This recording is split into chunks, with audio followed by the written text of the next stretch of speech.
those words, under the spending cap, we have a surplus, we have a balanced budget. Why those are not the case? But because we have this shell game that we see day in and day out, we tell the public that everything's hunky-dory, but it's not.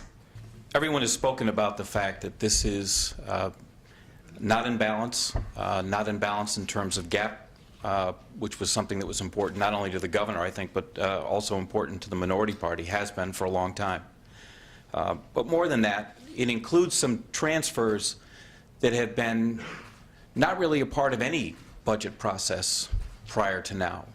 About $64 million comes in through not even the back door, it's almost underground. So it doesn't show up in the budget really as a revenue. It doesn't show up in the years to come as a way to offset an expenditure.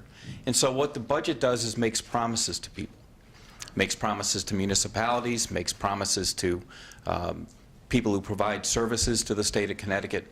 $64 million worth of promises in this budget that are not sustainable. I don't remember who it was, but somebody said this is built on a tax increase. And that's really what it's built on. It wants a tax increase.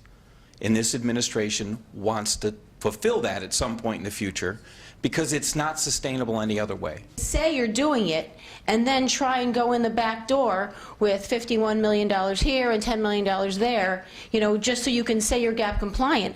I mean, that's what leads to the public's mistrust of us.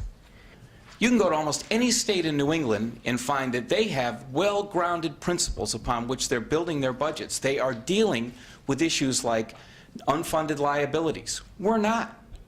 We're not. And if it wasn't for the controller sending a very recent response again as to what we needed to put in the budget, the administration would have completely left it off the table.